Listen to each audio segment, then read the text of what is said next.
So, the legendary Sony a5100, a 12-year-old camera which for years has been the gateway into better photography and video. But does it still have any use in 2026? Let's revisit a classic. So it's been 12 years since its launch back in 2014, and almost annually I revisit this camera as well. After all these years, plenty of you still use it, which proves that it has had a great life. And here we are taking another look at it after yet another year.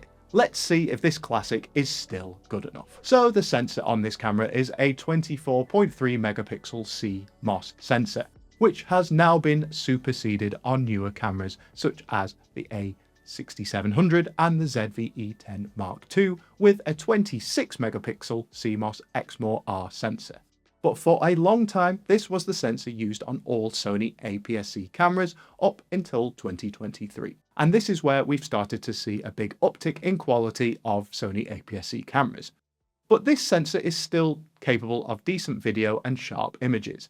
In fact, for old time's sake, I'll switch to recording with the a5100 now. I'm using the same Sigma 16mm f1.4 lens, and you can see the difference in quality compared to the Sony ZV-E10 Mark II recording in 10-bit with the newer 26 megapixel sensor. Now, the a5100 is missing a lot of modern features, which you would expect from a newer camera in 2026. It doesn't have built-in in-body image stabilization, which, to be honest, even now is a premium feature even for newer cameras, but not having it can make it difficult to shoot steady footage.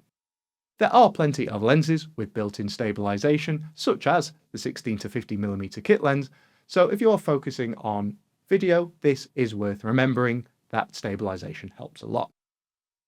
The camera's battery life is average at best. It uses the older MP-FW50 battery.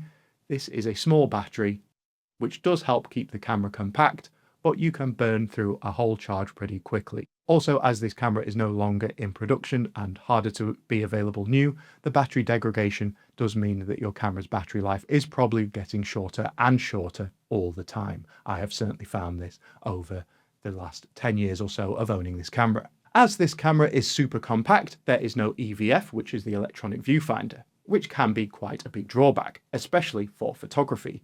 In fact, a lot of photographers will instantly rule out cameras without an EVF, as framing shots can be awkward just using the screen. Of course, not having an EVF is a huge space saver and can help keep this camera very small, so a positive depending on what you're after, especially with paired with a smaller lens. Also, the built-in microphone is not the best quality, and with no mic jack port on this camera, it means it takes a bit more effort to sync quality audio with the a5100. You're going to need to use a separate mic for high quality audio, like I'm doing in this video. So let's talk about the picture quality. As you'd expect from a 12-year-old camera, we are missing 4K video. It does do maximum of 1080p at 60 frames per second. But does that make the picture quality bad? Well, I'll swap back to the a5100 now so you can see the footage for yourself. Just note that I'm recording at 1080p, but still using the Sigma 16mm f1.4 lens rather than the included kit lens.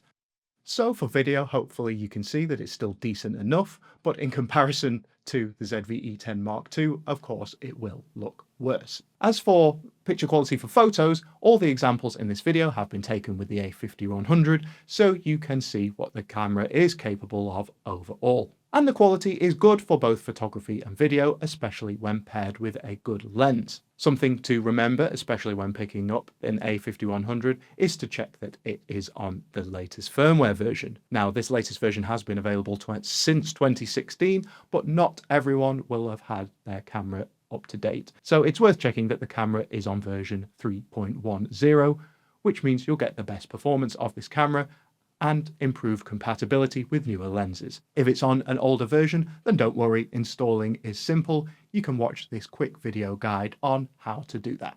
So as I've said time and time again, it really is lenses that make the biggest difference to your shooting rather than upgrading your camera body.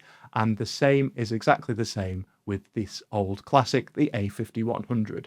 The Sony E-mount lens system, which this camera uses, has now a massive range of lenses, which means you can improve your shots hugely.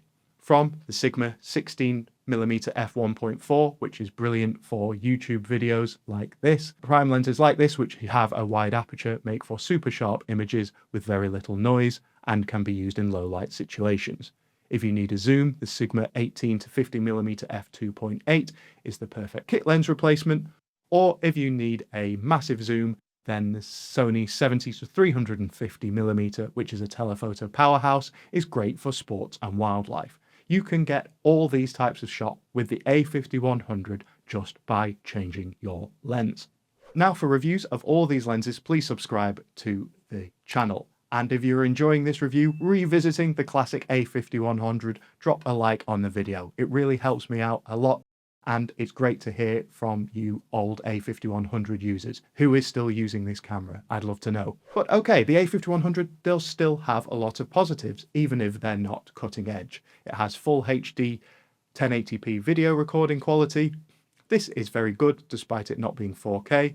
And with good replacement lenses for the kit lens, for both videos and photography, you can get a really good standard of image out of this camera.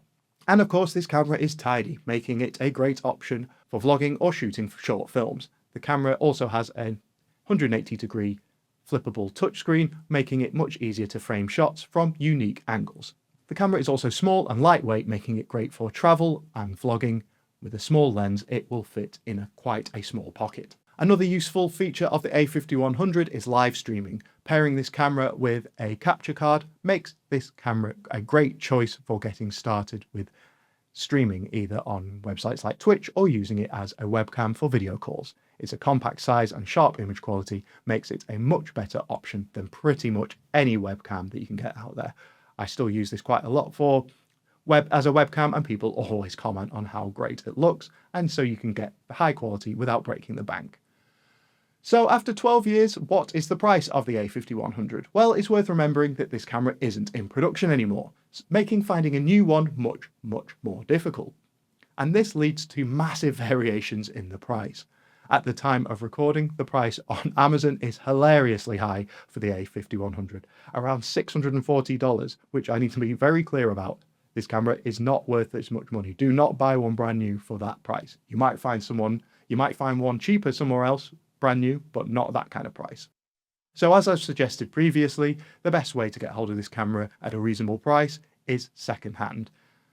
On eBay, they regularly sell for around $270, which is a great price for this camera. Well worth it at that price. So should you buy the a5100 in 2026? Well, the answer, of course, really does depend on your use case. If you want an affordable first camera, which has good image quality, is compact, and has a great range of lenses, then the a5100 is still a fine choice. Great as a low-budget travel camera, street photography, and live streaming and video, especially when paired with a better lens, such as the Sigma 18 to 50mm f2.8. However, if you want super sharp professional video with all the latest advancements in autofocus and 10-bit video, then clearly the a5100 won't be the right choice, as the tech is now 12 years old. The a5100 was the first camera I owned and reviewed for this channel. Hands up in the comments who's still using the a5100 all these years later. It still does get outings for me as a street photography camera. Is it still your only camera? And what lenses do you use? It'd be great to know who's still using this camera, because this is really where it all began for me. So if you're still using it in 2026, let me know. But overall, the a5100 is still an interesting choice in 2026, and I'm glad people are still using it.